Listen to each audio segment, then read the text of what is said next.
Determination to change the nation, I'm manifesting the truth. Back in the booth to give you the messages that's been channeling right through me. No, I'm not Jesus, although my spirit is great. I'm eating my food without a plate, escaping this place through my meditations. New life begun when I reloaded the gun and realized where I was from was not too far from the sun. Like somewhere close by the moon. Now I'm connected like Zoom. On walks of life that ever lived, call me like out of the blue. So I just pass it to you, right through your speakers with clues. And if you choose to free your mind, then you will have all the tools. But I can't make you take it and shake it and mentally break yourself out. Cause freeing your mind without a doubt is something you have to try out. But once you see the light, your might, and all the power you've had, then you have reached the fifth dimension and you can brighten your path. But others who choose to follow the red pills, it's harder to swallow. Or you can wallow in your sorrows, feeling all empty and hollow. The only way you'll see the truth is if it's starting with you. So please stop lying to yourself, start being truthful to you. The only way you'll see the truth is if it's starting with you. So please stop lying to yourself, start being truthful to you, to you.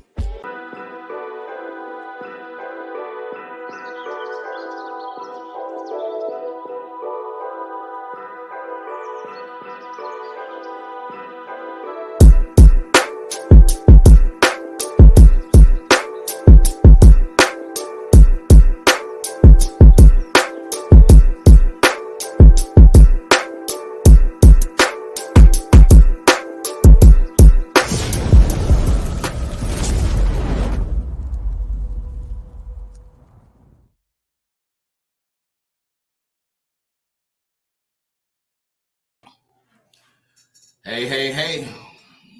Make sure this is on. How y'all doing? I'm here. We live. It's a beautiful Sunday night. I got my popcorn on deck. And I got this brother in the wing that came with his documents today. He didn't come just to talk. He came with his documents. So let me just do a little bit of checking real quick to make sure everything is good before we bring this brother on, because we want to make sure we ain't missing nothing. Okay. Yep, I see everybody can hear me. We got our 10 people joined in already. Hey, Ida. That's the CMOS lady, if you didn't know. So yeah, without any further ado, I'm going to bring on brother Jahi Malik Shabazz. How you doing this evening, brother? Hotep, brother. Hotep. Man, you know, I've been they've been calling me the pot stirrer. You know, we came to stir the pot because sometimes if you don't stir it, stuff gets stale and it just sit on the top and get hard. So we got to stir it up to make sure everything is grinded, you know. And so today we're bringing you on because Untamed is a unified nation taking action, mentally erasing deception. And we have to be a voice for the people and then also give people their voice, a platform to express themselves. And so today, that's what we're here to do, is give this brother the platform to talk about the breakdown of the billionaires. You got to follow the money. You follow the money to see what's going on in Omaha. I know it's a small town. A lot of people really is in survival mode, so they don't have time to pay attention to what's going on. But this brother right here has been able to not only pay attention, but collect his documents. So thank you, brother. I appreciate you for coming on today. And we're going to jump right into it. And you can go ahead and let people know who you are and what you do. And we're going to jump right in. Well, I'm North Omaha businessman, native, born and raised in North Omaha. And, you know, it is what it is, brother. You know, like they say, they only love the warriors when the enemies are at the gate. Yes, sir. And so anything that we'll do preempted to that, we're seen as crazy because they're afraid or stupid or both. But that's okay, brother. We're only trying to reach the lions. The culling is only for livestock and sheep, and we're neither. So let's get started with some receipts. Okay. First of all, let's understand this. What they've done is they've taken over majority of the funds. I think over 70%. Even the senators have released a letter saying that it failed. Over 70% of the funds went to non-profits. Okay, so we understand that first, right? Right. Okay. Now, let's analyze who these nonprofits are and who controls these nonprofits. Okay. Now, research shows that the billionaires control the nonprofits, and the billionaires have also created this false paradigm, false business paradigm in North Omaha, where we should all be nonprofits exclusively. Now, I'm not against nonprofits. I think that we should use nonprofits the same way the billionaires use their nonprofits. The billionaires use their nonprofits as a tax shelter. And they also use it to control our pseudo leadership. Okay. Now, let's deal with one particular nonprofit, Canopy South. Okay. Let's pull up. I believe I sent you the Olson grant receipts. Okay. Let me take a look here. Pull Is that it the up. one that says North and South Omaha Economic Recovery Coordination Plan? Yeah, pull that up. Let me pull that up. Okay. There it is. Now, let's scroll to proposal number 56. Proposal number 56. Okay. Let me get down there real quick. 54, 55, 56. Let me just blow it up a little bit. Okay. Okay. Now, proposal 56 is Southside Redevelopment Corporation, Canopy South, correct? Okay. Now scroll down and let's look at their score. At the end, scroll down a little bit. Okay. Now, right there, you see their economic score? The economic score is 0.48.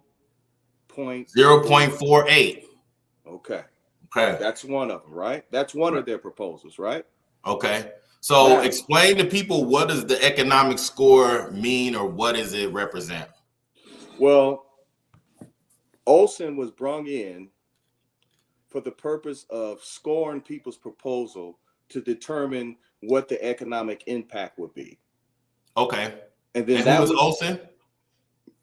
Olson? Olson is a engineering firm. Okay. Okay. Now, the senators said that they had to bring in Olson to do a study to also measure and use a metric that would bring a realization to everybody's proposal. So that way they could gauge the actual economic impact based upon jobs, based upon it being in a certain census tract area. As you see right here, it says compliance, consequence, influence, your aggregate score, your economic score. Now, this particular proposal right here, right? It has a very low Olson score of 0.48. Very low score. Okay. What would be considered a high score? Well, a higher score would be like my score, which was a 3.7. Okay. Now, that's one proposal that they have here, right? They have another proposal. And before we move to the second proposal, note that this particular proposal, they received $39 million.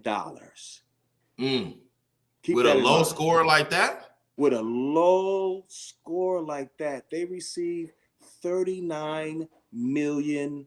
Wow. Very low score. Okay.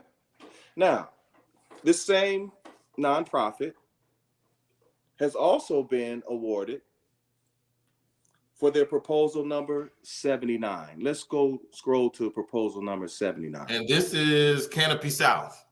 Same people. Okay. One question, she said, what other evaluation factors were a part of the process, if any? Well, as you can see down there, you see that compliance, Okay. consequences, and you see each one like funding, timing, qualified census tract, what's the other, viability. Yeah. So all those, how many jobs it's going to produce. So that entire metric, it condenses all those different things. So Okay. there's the metric right there that they're using. The metric, okay, over here. This whole bottom piece that you, okay. Every time that when you guys look at these proposals and you look up these proposals, at the end of each proposal, you're going to see the metric that they're using, which was done by Olson. And then at the end, it condenses everything out of all those different categories, which gives you your economic score, which determines how much you will be awarded or if you'll be awarded anything. Okay. And Ms. Wanda Lewis said it was said that nonprofit scores can be much lower than a for-profit score. And who said that? I don't know. Exactly. Okay. Okay. You see what I'm saying? You see the game? See, power begins with definitions. And what the deceitful people like to do is they like to give us all kind of definitions and context that we have to stay up under. Okay. And not only that, to her point, well, what would be the purpose of bringing Olson in? What is the purpose of even having a metric? If what you can score low and still get a lot of money. Okay. Okay. If I can have a low score and do better than someone that would have a higher score with the same metric, what's the purpose of having a metric? Okay. So Olson was actually brought in to make it appear to be impartial. Okay. And we'll get to the reality of what they actually did. We'll get to that reality too. Okay. Okay. Now, so you want me to scroll down to which one? Scroll down to proposal number 79. Okay.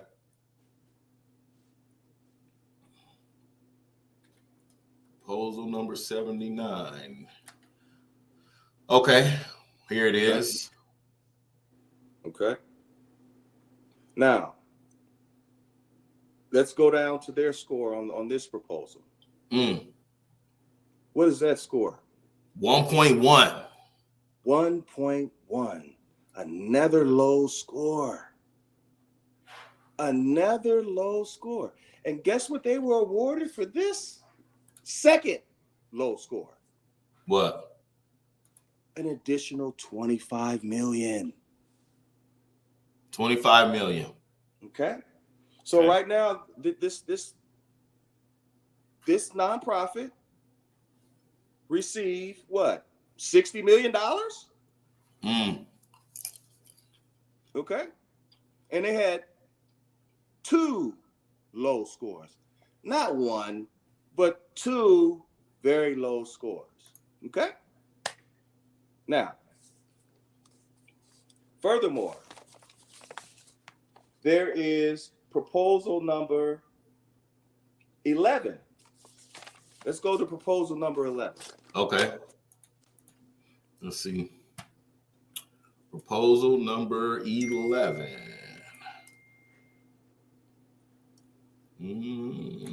Okay. Here it is here. The Grand Theater North building renovation. Okay. Now, this proposal Q Metro. I'm sorry. Q Metro. Now, this is supposed to be Midwest Maintenance Company. But when you read their proposal, they're also tied in with those same 2 proposals of Canopy South. Go down to their score.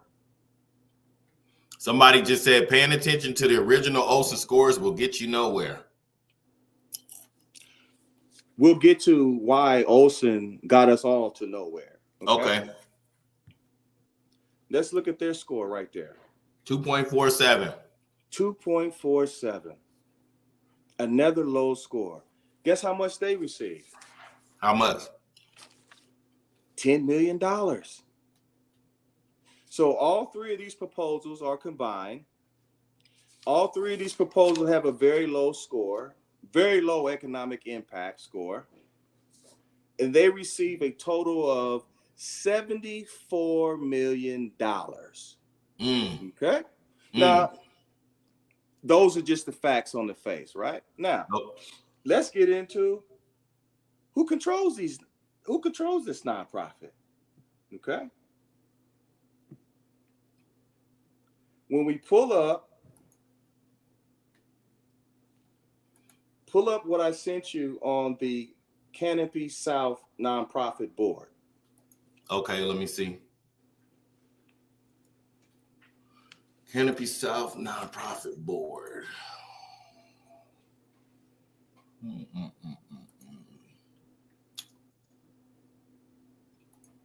think this is it here. Is it the one that says, let me see. Was that a screenshot? Yeah. Okay. It was. Let me see.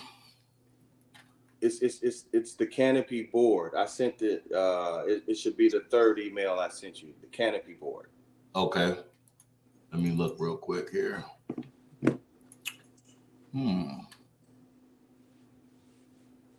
Give me 1 second.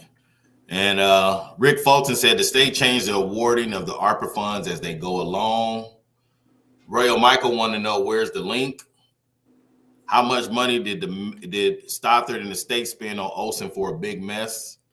And Olson is an architect firm based in Lincoln, but has a branch in Omaha. Okay. Let me go back. Well, we're gonna. I mean, those questions are fine, but I'm just presenting evidence right now. Okay.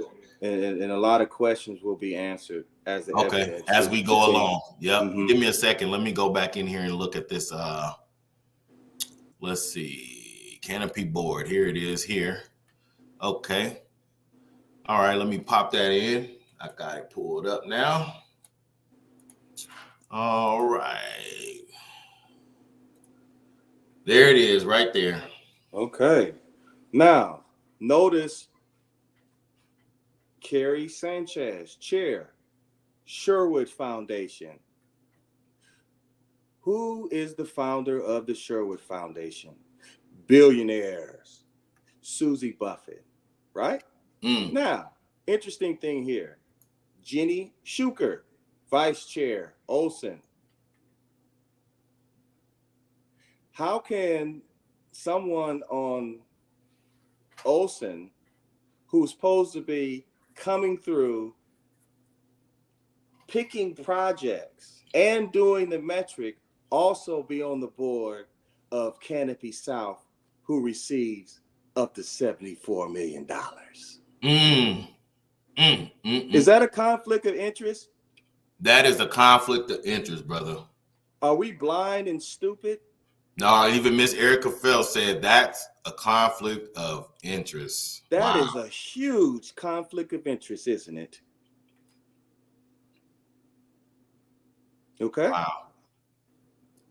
So what happened was Olson was brought in to appear to be impartial. But Olson's job, they had people on the inside that came in and earmarked all the projects in the beginning. So the metric process was irrelevant. They came in knowing what projects were going to be picked. Right. Okay. So we have $74 million being moved to who? The billionaire, Susie Buffett. Wow. So Olson is not too impartial, are they? No. Okay.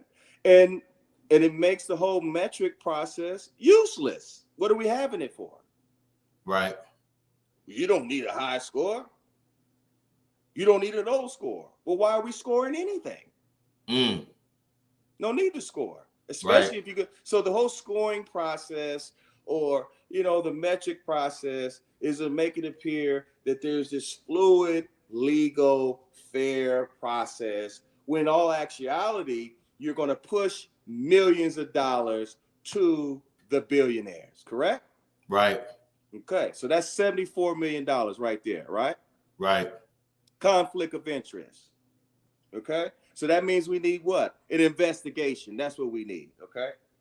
Yeah. So we don't need to equivocate about scores, or who had a higher score or who had a lower score or anything like that. Right. What is this? What is this Jeannie Shuker, vice chair in Olson, who is also on Canopy South? She's sending money to herself. Wow. She's sending money to the Sherwood Foundation. And look, Carrie Sanchez, she's the chair on the Sherwood Foundation. Interesting. Now, before you go to the next thing real quick, let me just Miss Sarah, she said, thank you so much for taking this time to better inform us with research and facts. It seems very calculated to funnel all the funding to those few sectors rather than spread the money across the community business where multiple Omaha sectors can prosper and grow. To me, they would have been a better strategy coming out of the pandemic, but their strategy is clearly finding a way to keep the rich richer, and they expect us to turn a blind eye. Wow. She's absolutely correct. And actually what they've done is they've stolen our money. And so we need to put it in the proper context, brother. We need to stop allowing the elite thieves to control the context of the discussion or the parameters of the argument or the rules of the engagement. Okay. Yeah. Okay. Wanda said actually Olsen received $17 million for their efforts. Sure. So I mean, Jeannie Shuker, she getting paid on both ends, didn't they? Wow. Yeah, oh man. So I mean, that's 74 million plus what they paid to come in. And what was the purpose of even bringing Olsen in, brother? Again, if we're not going to use the metric system, the metric itself, what are we doing it for? Right. And Rick said he remembered the first meeting in South Omaha was one young fellow that wanted a small grant to expand his ice cream store in North Omaha. Whatever happened to that kid? Man. Look at Maria from Metro is on the board of Canopy. Wow. Is Jenny Schukert Marty Schukert's wife? Marty used to be on the planning board, but now he's a private consultant. I don't know if they're actually related. I don't know that right now. Right. I've heard that. I haven't been able to verify that, but I've heard that as well. So I don't know what their connection is, but definitely that last name is not a coincidence. Right. Wow. Mm-hmm. Now, let's look at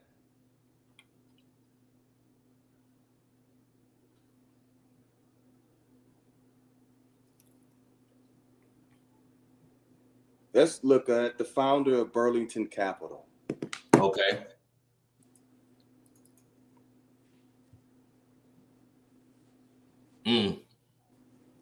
This is the founder of Burlington Capital, Michael Yanni. Okay. Okay. Now we're dealing with we just dealt with the reality of the nonprofit front in South Omaha, who've also gentrified the South Omaha projects. Okay. Now, Burlington Capital is also partnered up with 75 North, which is the gentrifying and I'm gonna say what it is because I ain't scared of none of these people. They've gentrified Hilltop projects and they gentrified Pleasant View projects. Okay, phase 1 and phase 2 over there in North Omaha is approximately around $275 million. Now, I was a contractor, right? Now, when that process started, for 2 years, they denied Black contractors from even coming over there and working. And they used the bid process itself to exclude us. As a matter of fact, all the black contractors were initially courted and offered 35% of phase one. And phase one was $100 million estimate, phase one. And we were courted and offered 35%, which is, my brother, 35% of $100 million is about $35 million. It was the right thing to do, and they had to court us because they didn't want us to think it was the usual process of gentrification, which it turned out to be exactly that. We don't own anything over there. And where are all the people that were there? Last time, every time I go over to 75 North over there in that area, man, I see young white people drinking coffee, eating pastries, walking around over areas that when I was a kid in that same area, black people sucked up crack, went to prison and died. Now we have people walking around with laptops, students. Yeah, Ty said, follow the money.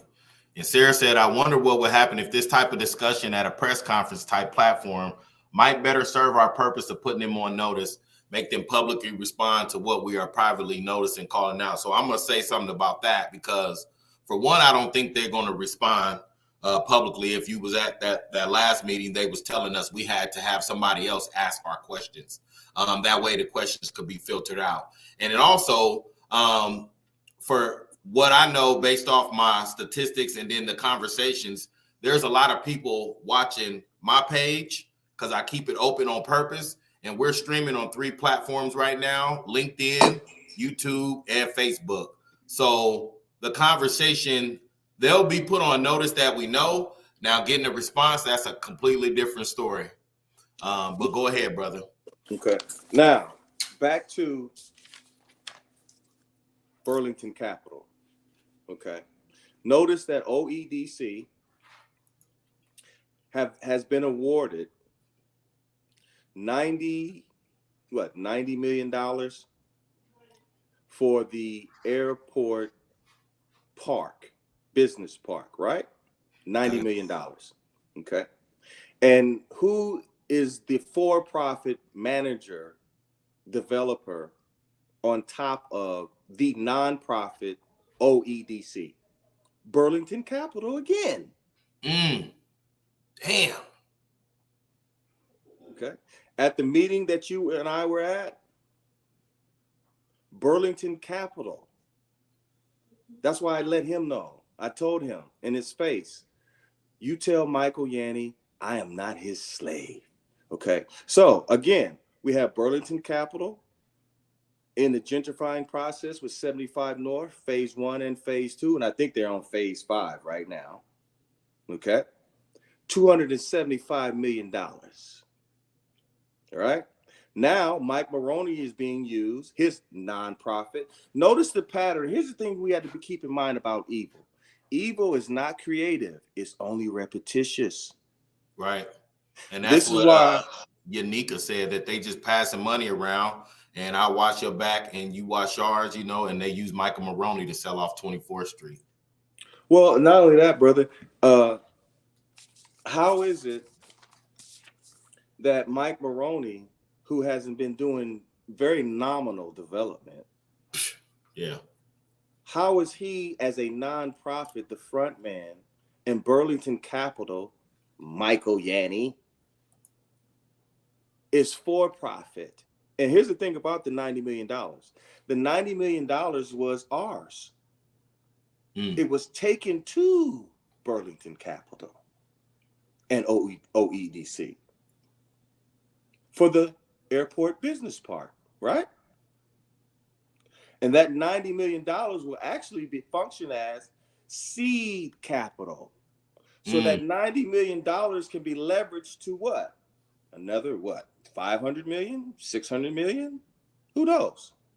And also another thing is the timing. The timing of this is also the stench to follow. There's also a $1 billion renovation of the airport. Okay. Mm. And another thing we need to keep in mind, you took $300 million that was supposed to go to for-profit businesses.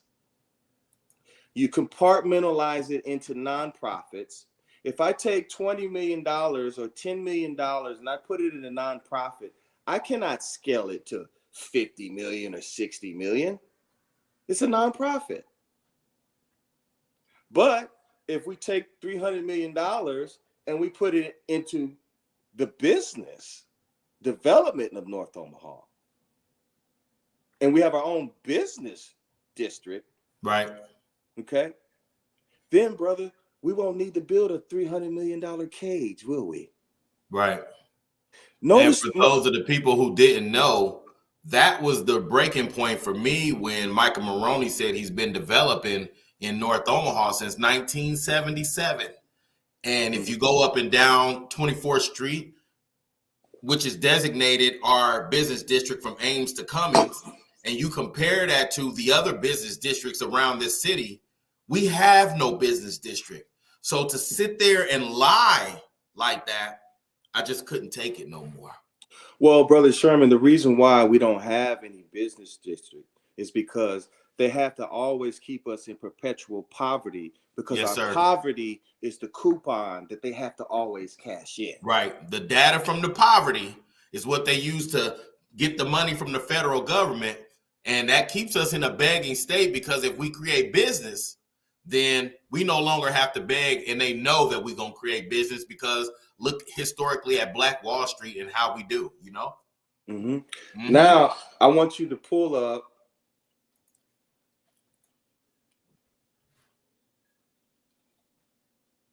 Susie Buffett chair.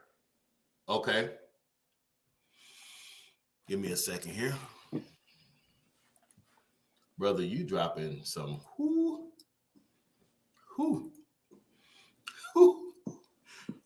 Here we go. Now, notice it says here, in addition to chairing the Sherwood Foundation, Susie A. Buffett is on numerous other nonprofit boards and commissions, including the Susan Thompson Buffett Foundation, the Buffett Early Childhood Fund, and one. And notice here, it says here, pay attention, y'all. She is also a member of the Omaha Airport Authority. Woo! Shit. Bro, you just blew my mind. She's also a member of the Omaha Airport Authority. Wow. When was Justin Wayne going to make us aware of this? Okay. When was he going to make us aware of that?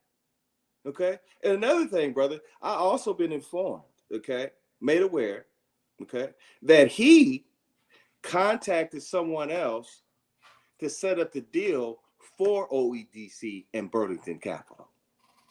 Wow. Yeah, I think everybody in the chat is looking like, whoa, like Nyleep said. When was Justin gonna make us aware of this? Wow. Did Justin tell y'all that he called Ben Gray and had Ben Gray set up the meeting with Burlington Capital? He didn't tell y'all that, did he? And he's been avoiding me. Okay. But I'm on his slippery trail. And he's gonna have to make a decision on whose side he's on. Because we done with you robbing us. Okay? We done with you stealing. We done with you setting up our children for perpetual poverty. We done with that. We done with it, coming bro. for all of them. Okay? Whew. All right? And we're gonna take their master's house down. Our grandchildren are not going to be socially engineered slaves. It's over with. Okay? We're done. Okay? Okay? Another thing here, brother.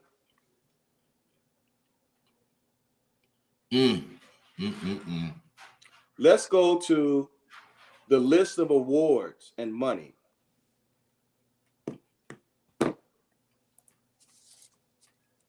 Okay. Let's see. North and South Omaha Recovery Grant recipients. That one?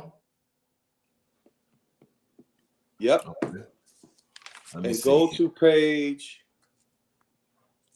4. All right, let's see.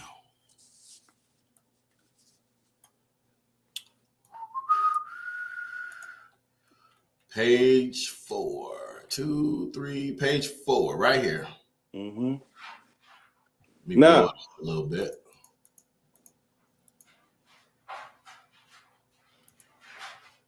Now, notice on this page 4 and page 5 are the black businesses. Now, okay.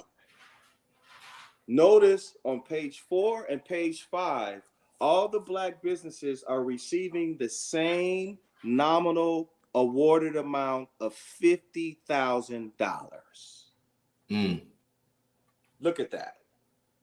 Okay. Wow. Okay.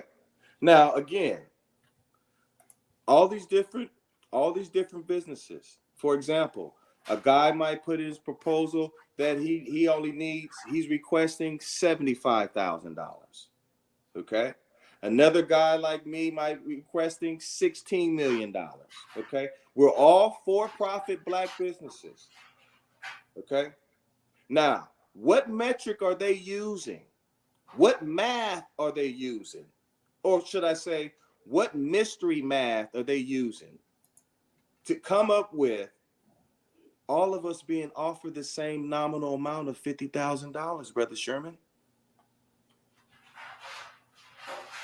No matter what project you had and what your score was, you still got the same amount. And they did this to 51 black businesses. All black businesses were offered the same nominal amount. So that means that you didn't use any metric process at all. What you did is you pushed all the money to all the big people, to all the billionaires, to all the nonprofit fronts. You rushed all the money to them. You didn't use the Olsen metric at all. You couldn't use the Olsen metric because if you would have used the Olsen metric, you couldn't have gave Susie Buffett in South Omaha $74 million. Okay. And all of these businesses it don't matter what your proposal was, how much you asked for, you were still receiving the same nominal amount of $50,000. Damn. How is that mathematically possible? It's not. So what we're seeing here, brother, is them leaving their ID at the crime scene. That's what we're dealing with. Okay. So what they did is they pushed all the money where they wanted it to go, didn't use the Olsen metric, didn't use no metric at all. Okay.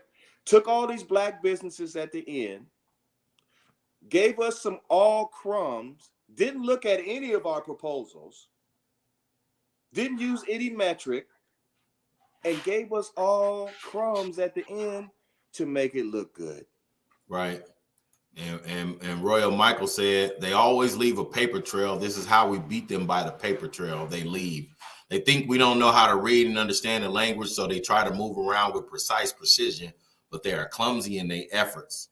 And a few people in the chat basically is saying that, you've done so much research that we should file a class action lawsuit. That's exactly what we need to do. And this will be part, and that's why we're doing this too, brother. This will also be evidence. Yes, sir. Okay. Now, notice again, if you look at page 4 and page 5, you have 51 out of the 77 for-profit businesses all be offered the same nominal amount of only $50,000. Now, how can all of these people who the bill is for, received less than Burlington Capital.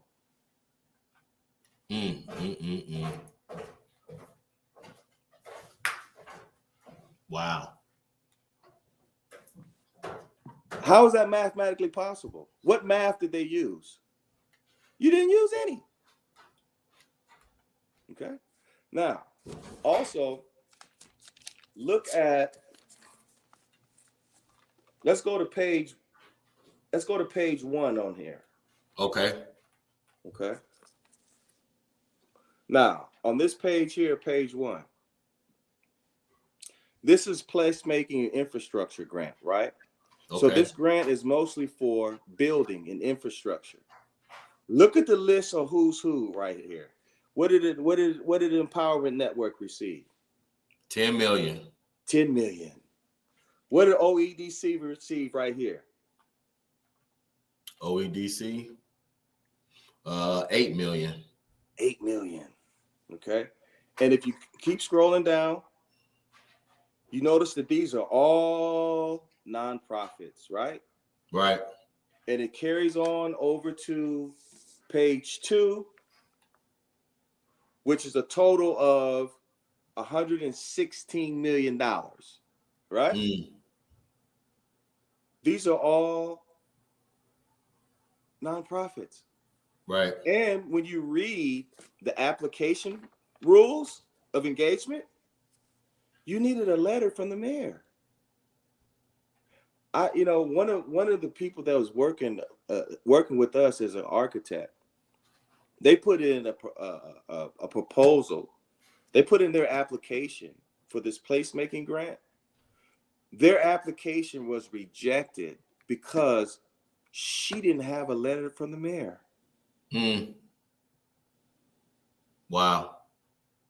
So how was the application rejected because you don't have a letter from the mayor? Okay. So this whole nonprofit thing, the nonprofits function as a shield, not only as a tax shelter. Okay. Even if you look at Canopy South and you look at OEDC, their nonprofits function, they fall into the asset column of the Sherwood Foundation or Burlington Capital. But what we see, what we have here with the evidence, where the money is flowing objectively, we're seeing all the money flow to who, Brother Sherman? The billionaires. Right. Okay. So out of the $300 million, 80% of it went to the billionaires. Right. What did and the money was for who? The bill was for us. We were the priority. Right. And I just want to address her comment. Not all nonprofits are problematic, but when you look at the amount of nonprofits in Omaha, and they're supposed to be serving the community or helping us or helping people in situations or whatever they say they do on paper, and the situation has not changed. So yeah, they are problematic because it's 6,160 organizations in the greater Omaha metro area. Okay. Well, a nonprofit, man, is just a method. It's no different. It's no different than a gun. Guns don't kill people. People kill people. Right. What are you going to do with the gun? So, I'm not opposing a nonprofit or the use of a nonprofit or anything like that. Yeah. Okay. We're just talking about how they are using the nonprofits. Right. As a shield for their own tax shelter and to keep the community economically impoverished. And that to me is what makes it problematic, because you have so many established, but they're not doing what they say they're doing on paper. And like you just said, they're being used as a shield. Now, for example, look like those 51 black businesses that should have received all that money, right? Now, let's say they did right and gave us the money that we were supposed to get. Okay. all of those businesses could have scaled themselves. Right. We'd have had our own business district. And then all of those same businesses could have put money into OEDC to reduce or eliminate their taxes.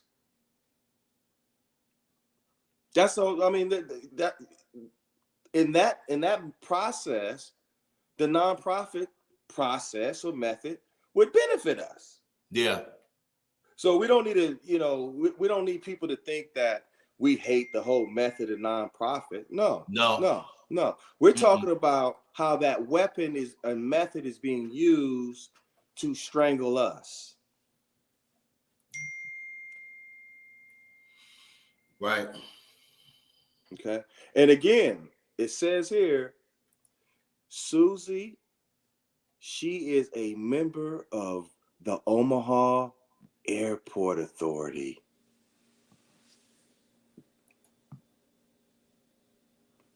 Yeah.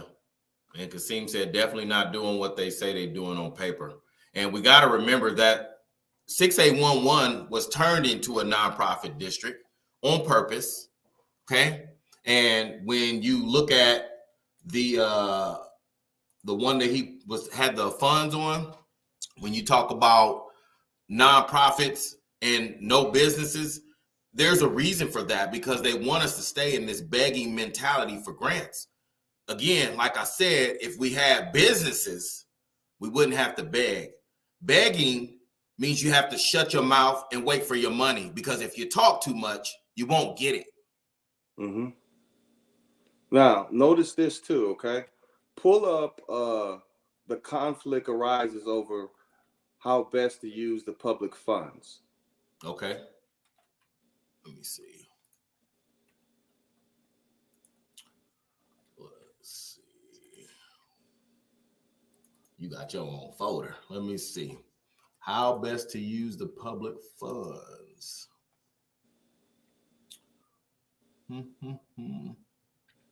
Was that a PDF? It's an email. It's the last one I sent you. Okay, give me just a second. Somebody had a question. I don't know if you could answer it. Let me go back to it right there. Can you see her question there? Yeah.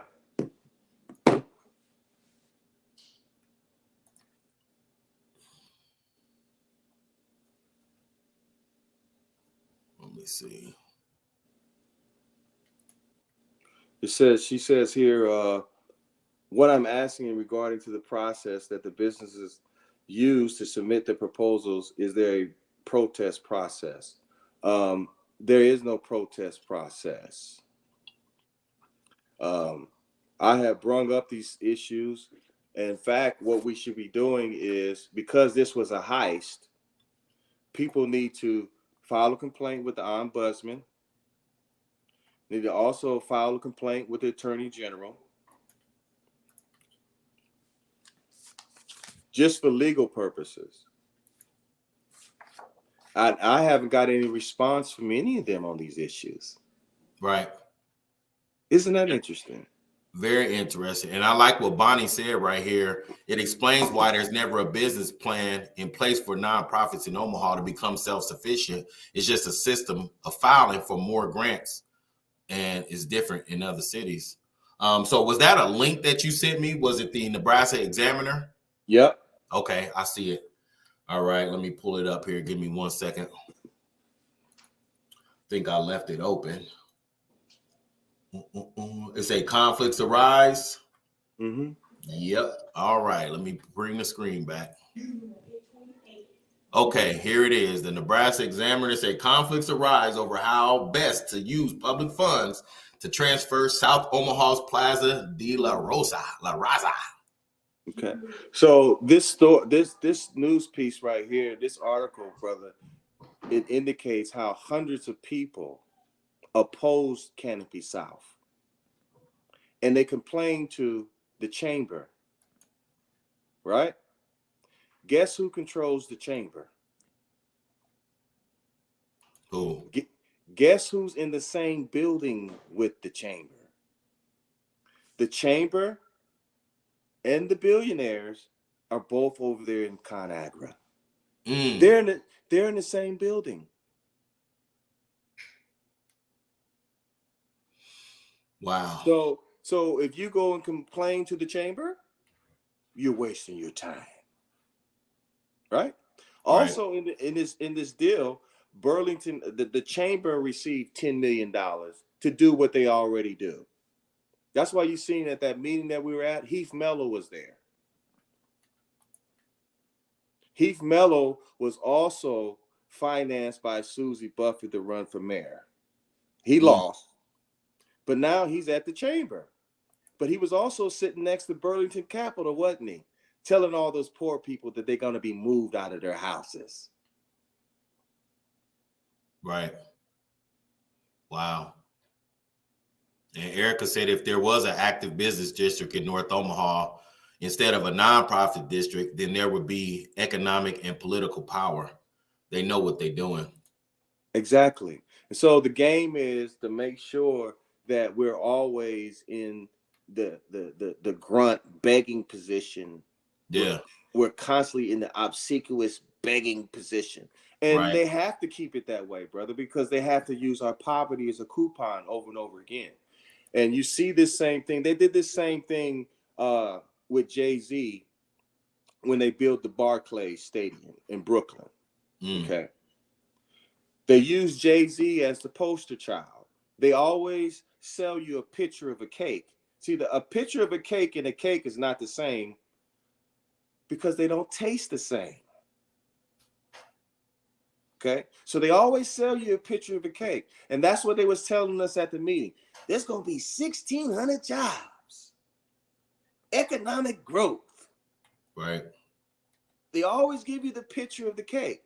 Now, for example, with the Barclays situation with Jay-Z, a lot of people was trying to support it because they figured, well, Jay-Z gonna be an owner of the Brooklyn Nets. You know what I mean? We're gonna have a brother that's gonna get in there. He gonna own an NBA team.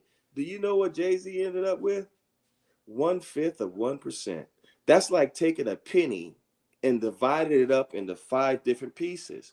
What did he own when everything was done? A hot dog stand?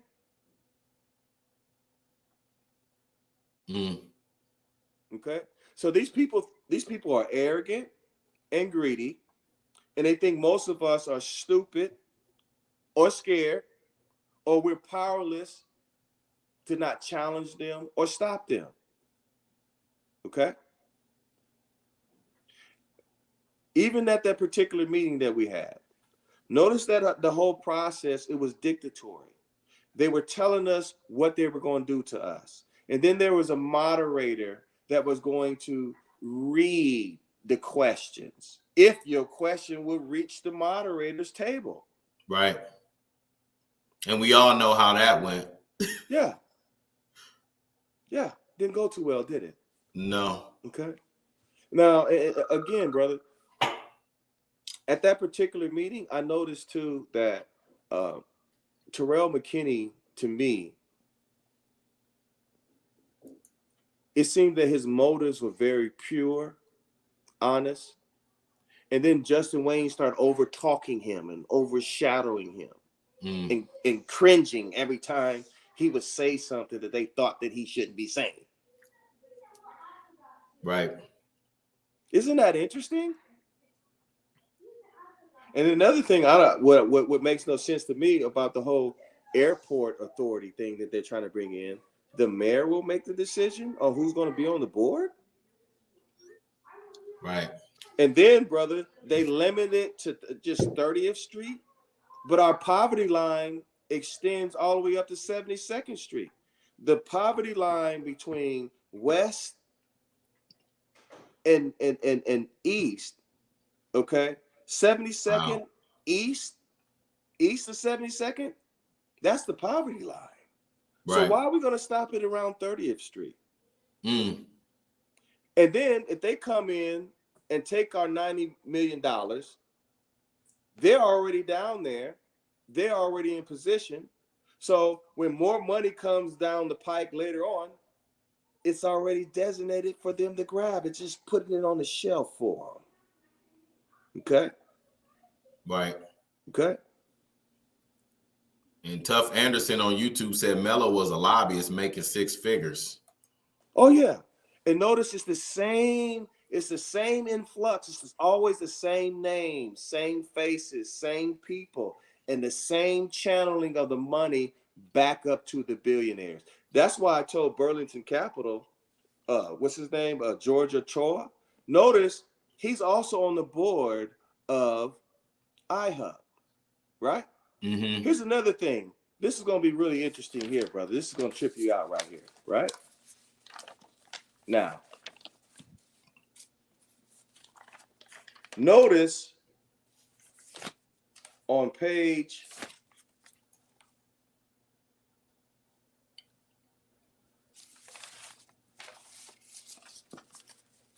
notice that proposal number 225. Pull up proposal number 225. I'm going to show you something here, man, how sloppy these greedy people are. Okay. Let me see. Which the North and South? I mean, no, wait, the Olsen. Okay, here we go. Yep. Hold on. Proposal number 225. Mm-hmm.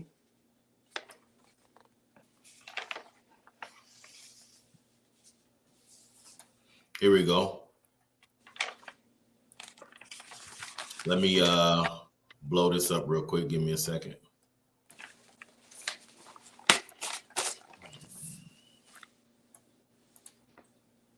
Okay.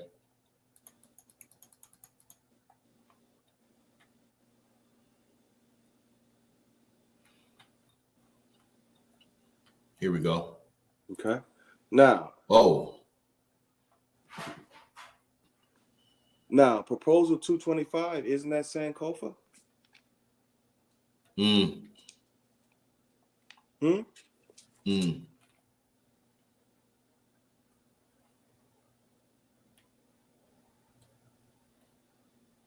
With a 0 score.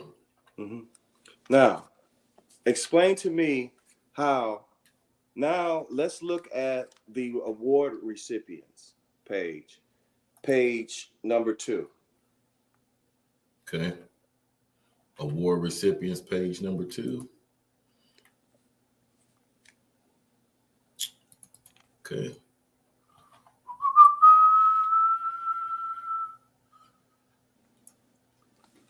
All right. Page 2, right here. Yep. Now, okay. Go up to the top right here where it says Omaha 100 Incorporated. You said up here at the top? Yeah, it says Omaha 100. Omaha 100. It should be page 2, right underneath entrepreneurship and innovation grants. Okay, let me see. Entrepreneurship and innovation grants. Well, that's 3. Hold on. Yeah, you're going the right way. Okay, here we go. Okay. Now, how is Omaha 100 receiving the reward from the application of Sankofa and receiving $5 million? How did that happen? How can anybody else take someone else's application? And here's another thing about Sankofa, okay? Sankofa is supposed to be Justin Wayne's frat buddy.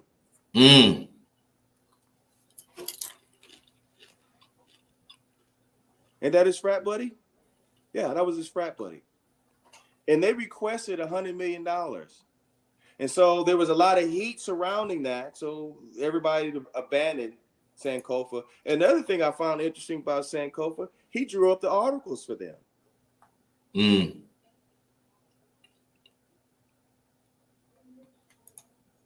And pull up that article right there on our senator. Okay. Omaha senator who drove grant process has ties to potential $40 million recipient. Why did Sankofa leave that $40 million on the table? Isn't it interesting? And if Justin Wayne is aware of these conflicts of interest, why is he not saying anything? I'm curious. Why is he not saying anything? And how is Omaha 100 receiving $5 million from Sankofa's application that they're no longer pursuing because of the controversy surrounding him? Wow. No one else was able to do that. Wow. Bro.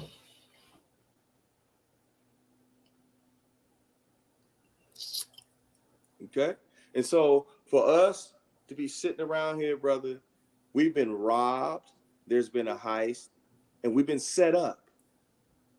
And they knew if those proceeds would have went to for-profit businesses, we would have had our own business district. Right. Notice they can always be for-profit, and we have to be non-profit. Right. You know what I mean? I mean, it's like if we watch Bud fight with one arm. We couldn't expect him to win, could we? If he had to fight with one arm. Right. So we're always stuck with a nonprofit. They've actually created this social engineering process, brother, where people are figuring out, man, it's better for me to have a nonprofit because at least I can get some money. Yeah. Okay. And I'm a quote Spice One on that one. He said, "I'd rather be a broke ass real nigga than a fake ass rich nigga." And that's why I don't have a nonprofit. Yes, I got the numbers. I got the community engagement. People tell me all the time, Sherman, why don't you have a nonprofit? Because I don't want to become a part of the problem. Yes, I could be a nonprofit and maybe do some of the stuff like Erica said, some nonprofits are doing the work, but I don't want nobody dictating to me what I should be doing. And I want to be able to teach the youth business. I want to show them business. Nonprofit is a business. Don't get me wrong, because clearly it's a business. But well, I mean, here's the thing about it, brother. They've already set us up. You've compartmentalized all the money into nonprofits. If you got a 501c3 and you have a nonprofit, again, I'm not against nonprofits. No, me neither. I'm not against a nonprofit as a method. Okay. I'm just highlighting how the nonprofit method is being used as a weapon against us. It's being used as a weapon against us to negate for-profit. Okay. Like I said, if you look at those 51 businesses that were for-profit, who are all offered the same nominal $50,000 amount, those same businesses can use a nonprofit as a tax shelter to eliminate their taxes. That will be some serious economic growth. Right. Okay. I mean, look at it. I mean, when ConAgra came here, what happened? When ConAgra came here, I mean, they decided to come here in Nebraska. The people downtown decided to file with the federal government and tell them ConAgra is producing so many jobs here. They're stimulating the economy here. And so we don't want them to pay taxes. Do you know ConAgra didn't pay taxes for a very long time? Could you imagine being a multi-billion-dollar or a multi-million-dollar company and you don't pay any taxes? When you really look at the reality of things, Brand, if you got a for-profit business, I mean, tax-wise, you're going to be giving up at least 40% of what you make. Right.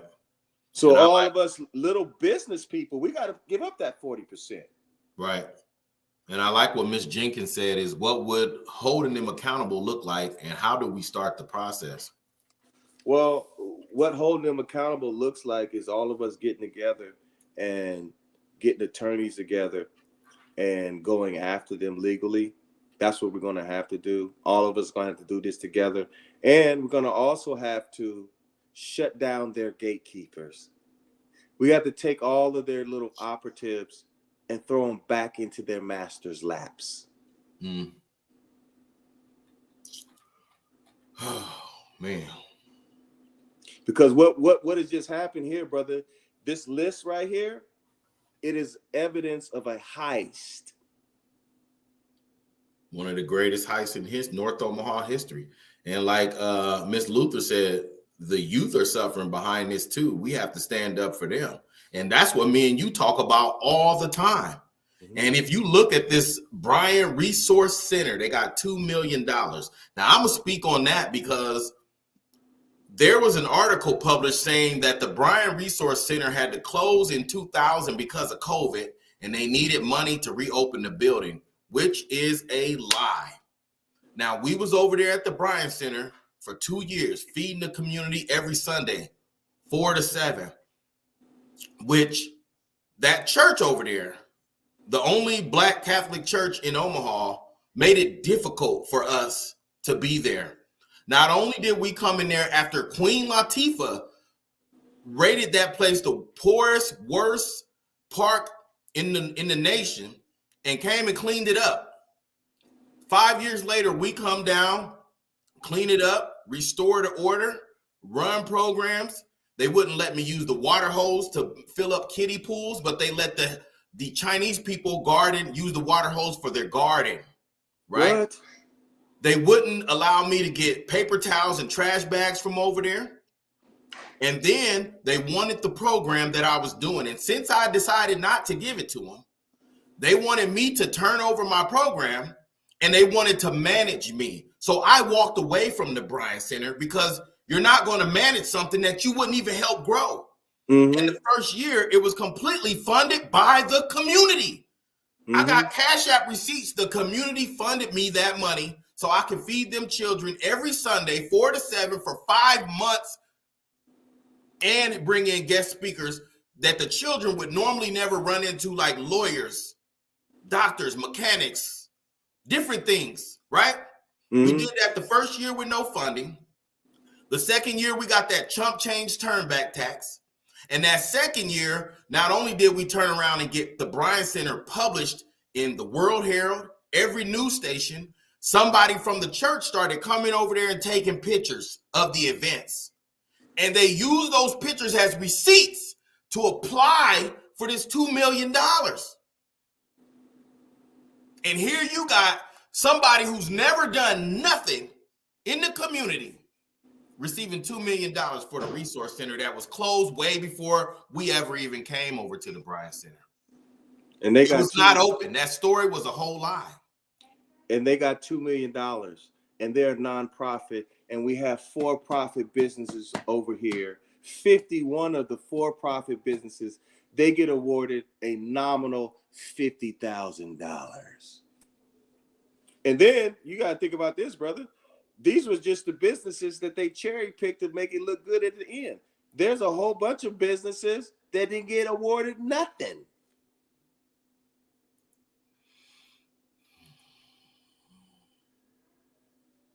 Right.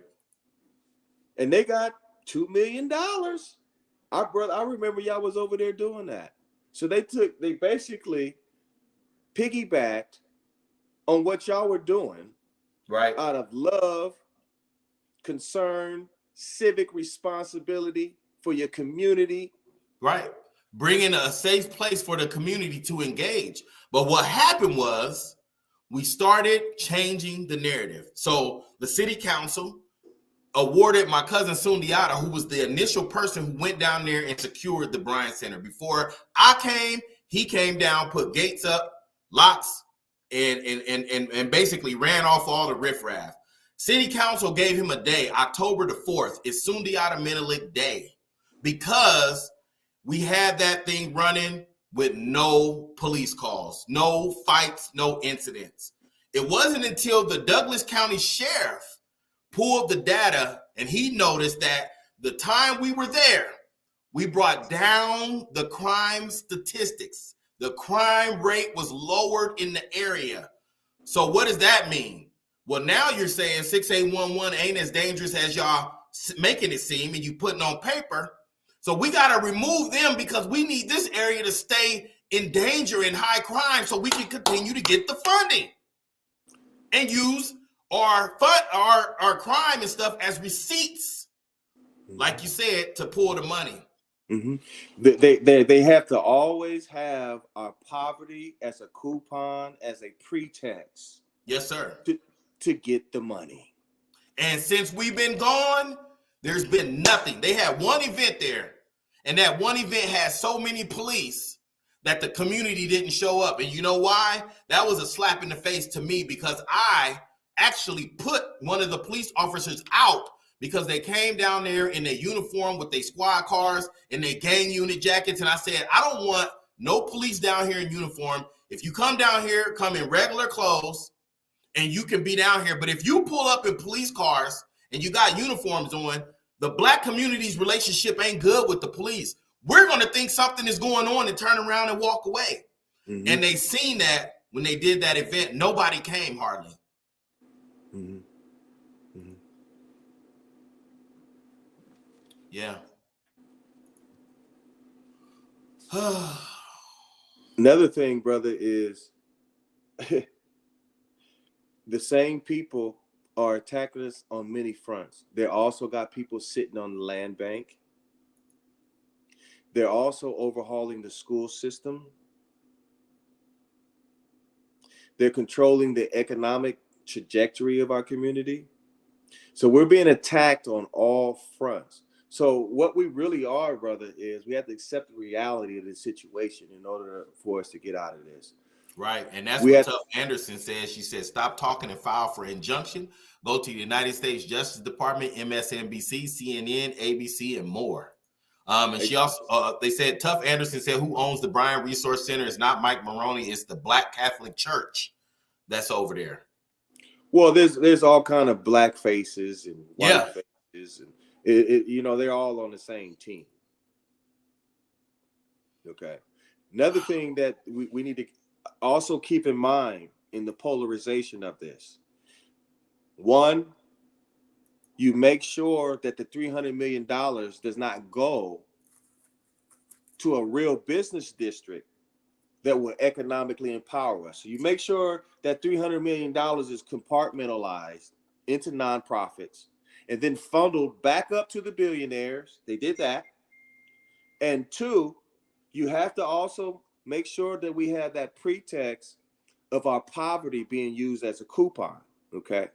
And so we have no business district, Brother Sherman, okay? Yes, sir. But we're going to build a $300 million cage. That's right. Poverty is a business, and we the bottom line.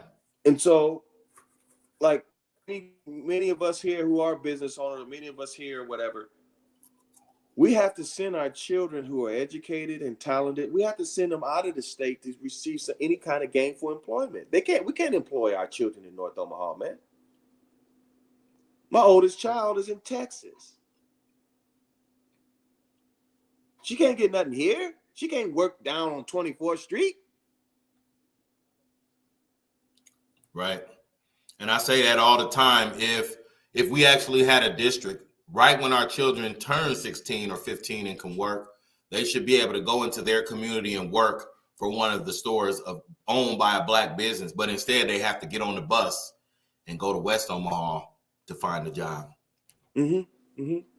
And if you have a business district that's set in motion with $300 million, you can't fill up that $300 million cage. Who you gonna arrest?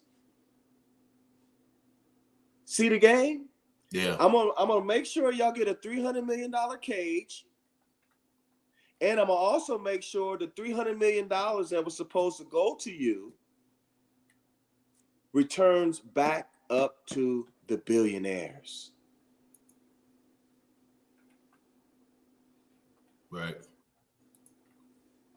It's one of my favorites. That's why I had to pop that in there.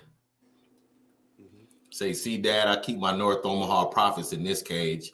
My other collection is all Negro leadership. I keep them in the other cage. Oh, yeah. Oh, yeah. And so I'm glad you having the courage, brother, to show that. So we need to let everybody know who the masters are, that some of our people have accepted to be their masters. I'm not accepting these people to be my master. Not only that, brother, I mean, Susie is a globalist.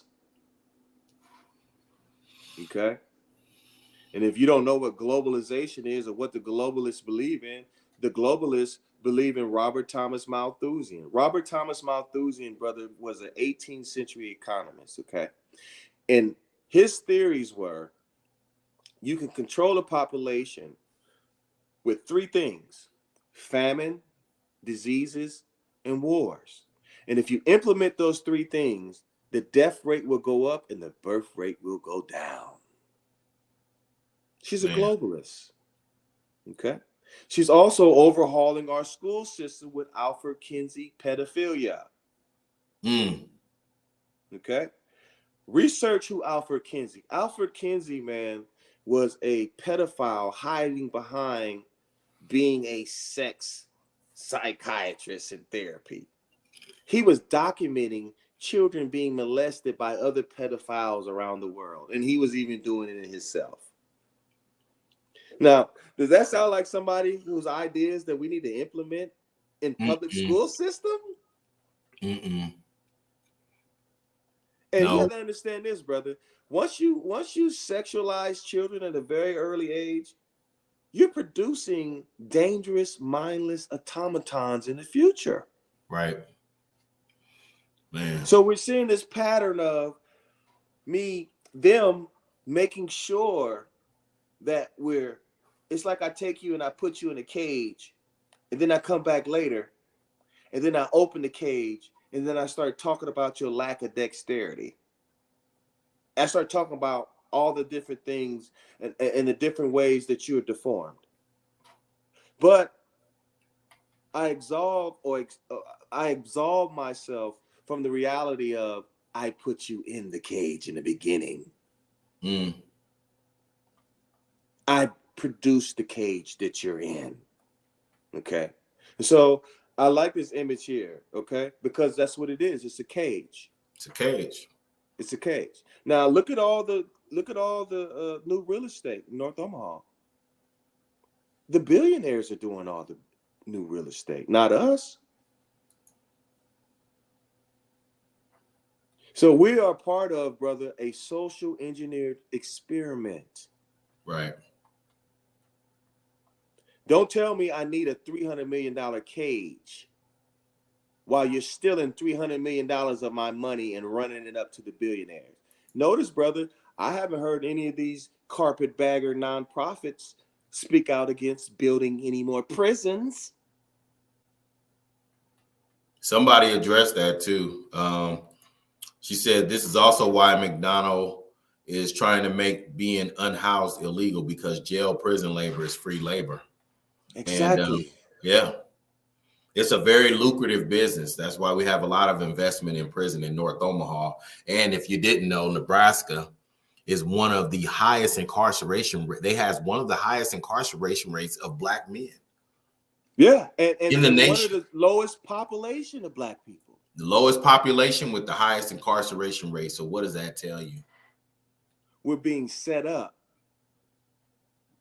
We're being set up. And it's time, brother, for us to cut the strings from the puppets and cut off the hands of the puppeteers. We do both. Okay?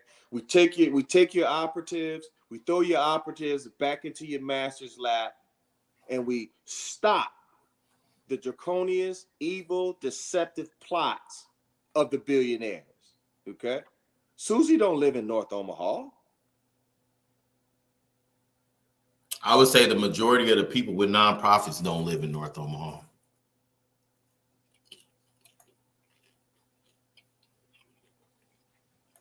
So somebody said, what's the solution after a lawyer is acquired? The solution after a lawyer is required, man, is for all of us to take on the billionaires. Right. We had to let Susie and Michael Yanni know. That's why I let Burlington Capital know. I'm not your slave. Okay? I was up on 75 North. Matter of fact, I was in the projects when I was a kid when people were sucking up crack and dying and going to prison in the cemetery. I grew up in the projects, around the projects. Okay? The solution is, brother, to take on the billionaires and let them know you cannot steal from me anymore. You cannot do it. It's over with. Game over. I'm done. We're done. And not only that, brother, we have to also accept the reality that most of us are sheep anyway. So I'm not even talking to no sheep. I'm just only talking to the lions, man. Yes, sir. We just our job is to wake up the lions, because this ain't Right. for the weak anyway. Mm-hmm. Okay. It's gonna be some people that are gonna watch this video. They scared. That's what Wanda said. Mafiosos is really opposing. It's not opposing is not for the weak. Mafiosos is real. No, it's not. It's not. It's not for the weak. Everything that you think that's unimaginable that you won't do, they'll execute it. Okay? Like that meeting we just had down there, brother, where they set up that nonprofit OEDC to receive $90 million of our dollars. That whole process was a dictatorial process. They're telling us, well, this is what we're going to do to you. Okay? Right. And with the senators, how are they allowing this to go? Okay? Brother, pull up the senators. Pull up the senator's letter. Okay. Let me see. Let me get it real quick.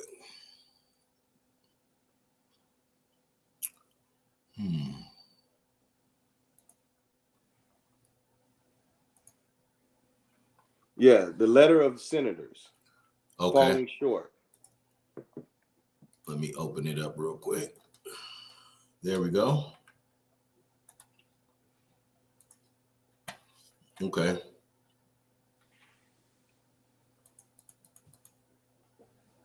Said, missed the mark. Nonprofit development was not the goal.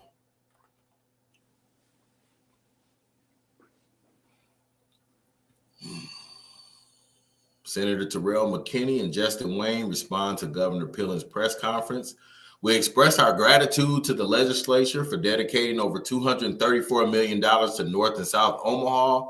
The legislator commitment was clear: create jobs, catalyze transformative changes, and secure long-lasting economic impact in North Omaha. Today's historic investment of over $234 million in North and South Omaha fell short of transformative promises envisioned by the legislature. Over 75% of the funds are being channeled into nonprofit projects with little to no economic development and are already supported by millionaires. Sadly, this will ultimately continue to perpetuate the community's reliance on nonprofits rather than helping to build an economically self-sustaining community. So after this, notice, brother, that I totally agree with both senators. I think both of them are very bright. I think Justin is very bright. Terrell is very bright. Absolutely necessary. My issue with Justin Wayne is, the moral light. If you don't have any moral light with your intelligence, you can become a fiend and a berserker. Okay. Okay. So it doesn't matter about how smart you are. Okay. So he admitted that basically things didn't go as they should. And we had $234 million move into nonprofits who were already millionaires. Okay. So why would he, after that, run $90 million to the nonprofit OEDC afterwards and do the exact same thing? Look at the date of this letter.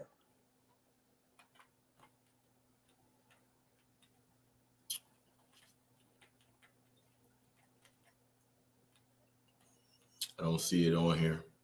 Okay. Well, it's not on there, but this letter was issued before Mike Maroney was awarded the $90 million. So before OEDC was awarded the $90 million for the Air Park business park. Another thing, brother, we already got our own businesses here. This business park, who's going to be in this business park? Big white, non-big box white businesses? So when you come in, we develop an international airport, which I think we should. We do need an international airport.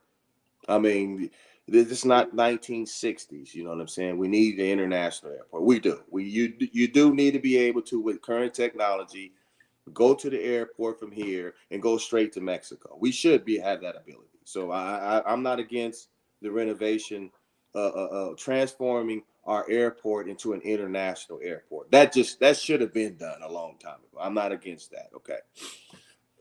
But how is it that this business park won't include us? And who will make the decision on what businesses will come over there? Are we going to make that decision? Of course not.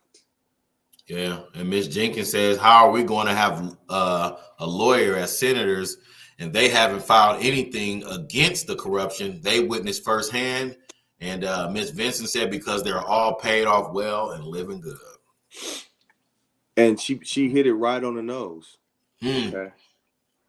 How is it that we have this person that's on the Olsen board and also on Canopy and also with Sherwood Foundation have $70 million of our dollars moved to them? And we have that huge conflict of interest. And there's many more conflicts of interest in here, brother. You can see when you follow the money trail and you see all the different people that are moving around on different boards and hopping around. I'm an executive over here. Then I'm on this board over here. All those people are all the people that got the money moved to them. Now, what doesn't make any sense to me, how come our senators are not shutting this thing down? Their letter clearly indicates this was foul. It didn't go away. It should have. Right. So why are we continuing the same backward vein? And Tough Anderson on YouTube said, you don't use our senators as attorneys. Hey. Terrell, I'm going to tell you, I trust Terrell McKinney. I do not trust Justin Wayne at all. I do not trust him. He is not to be trusted. He is very slippery. Why would you issue a letter that everything fell short of the law that you grafted, that you put together, and then turn around and do the exact same thing and run the money to OEDC, another nonprofit? Did that make any sense to you, brother? I'm just baffled by that. Okay. Now, what would our old great Senator Ernie Chambers would have done when he seen the heist taking place like this? He would have shut it down in a short sleeve sweatshirt. Okay. And at that meeting, brother, I don't know if you noticed, but I was listening to Brother Terrell McKinney. Brother Terrell McKinney was saying things like they got an extra $400 million, and you know what I mean? And they was looking over him, you know what I mean? Justin kind of was cringing and looking at him like if he could have put a muffle on him, he would have. Man. Okay. You know what? You done unpacked so much stuff tonight.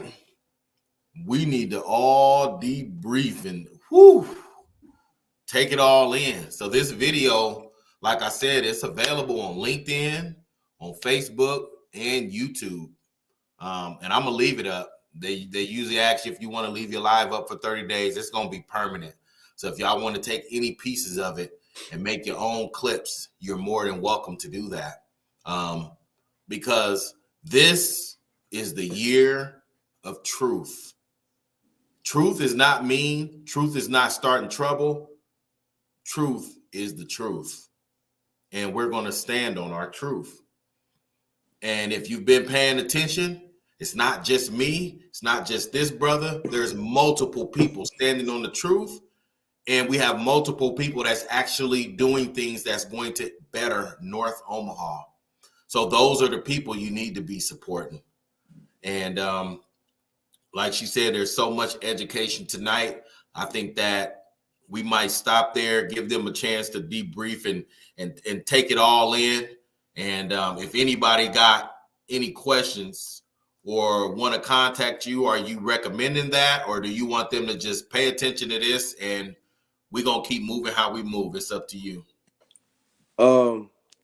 Brother, they can text me at 402-739-2069, especially if you are one of the people on the list and you've been offered less than 1% of your proposal and you were a for-profit business. Okay. You can definitely text me. But again, this is a lot to take in, and there's a whole lot more. That's why I brought my popcorn, because I knew it was about to be a movie. There's a whole lot more that we don't have time to get into. Okay? Once you sent me that stuff, I was like, man.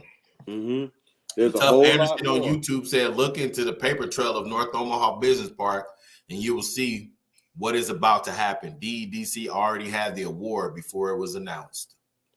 Not only that, brother, but the business park is a 10-year-old plan.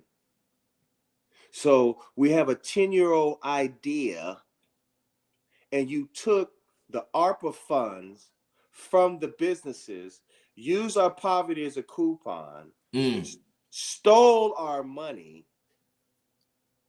for a 10-year-old plan? And not only that, brother, I mean, Susie, Burlington Capital, they're billionaires. How come they can't pay for their own ideas? Right. Because their paradigm is OPM, other people's money. Man.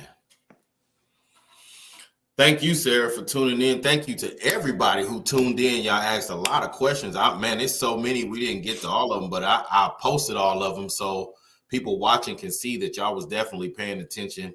Erica talking about me grabbing a handful of popcorn, had her cracking up. Yeah, man, I brought me a bowl because I knew it was about to go down. And yeah, we debriefed for real.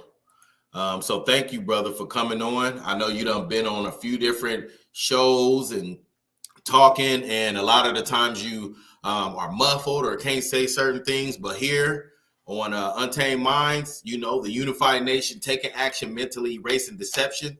The whole point and the way we erase the deception, like I said, is mentally, meaning we have to know the information so we can mentally grasp what's going on and change the trajectory of the suppression that's being put and the deception that's being played right in our face. One of the things that everybody can do, they need to contact both our senators and demand them to stop this situation. Stop it. Yes. Okay.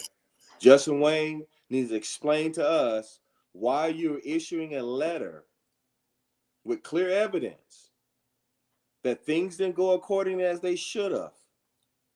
Okay. And then you turn around and we do more of the same. OEDC gets another $90 million.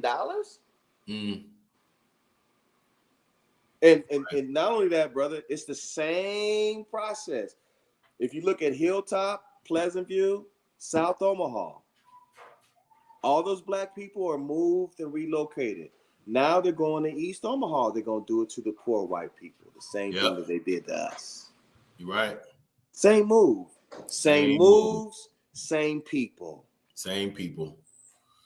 And you know what, Ms. Jenkins, you saying thanks for bringing this to the people, but I appreciate the people who chimed in with the information, because for one, it gave me hope, because I see now that all of y'all, not only are y'all paying attention, but everybody got a drop of information that adds to the information that we need.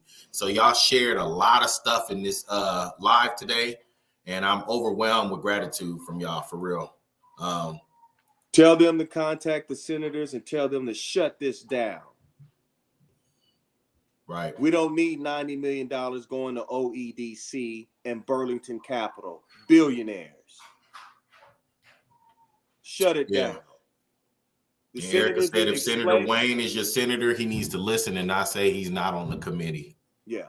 So the senators who represent us need to understand that the community is not accepting this, and they need to stop it. Shut it down. Whew. All right, y'all. We out of here. Hour and 35 minutes of some beautiful information, brother. Again, thank you so much for taking this time out your night to come and do this right before the news come on. You know, they had me and you both on there looking like some angry black men, being disruptive and not following the rules of engagement. And they thought we planned it, but I didn't know you was going to be there. You didn't know I was going to be there. And we didn't know that each other was going to be disruptive. But it shows that there's people in North Omaha that's fighting for the people. We're not going to stop. No. We got grandbabies. We got family here. This is what we have to do. Okay? All right. We love y'all. Peace and hair grease. And thank y'all for tuning in. And make sure y'all tune in Tuesday. Well, I'll be updating the community on Mr. Levi Blake. I'll be updating the community on the disrespect of my cousin, Lamariante Swift. And I'll be updating the community on some more things with OHA. If you haven't already, look at that last video I posted on my page from one of my Sudanese brothers that's living in the OHA unit who didn't have the information he needed to get from under the situation, but I promised him and I'm dedicated to him that I'm going to help him get out of that situation. So y'all tune in, stay tuned. We got a lot more coming, and we're going to make sure, for one, we're not afraid of nobody or nothing, okay? And we're going to make sure we keep feeding any information to the community and also come up with plans to turn this thing around. And we love you too, Miss Travis. We love you. All right. Peace, Frank. Love y'all. Be easy.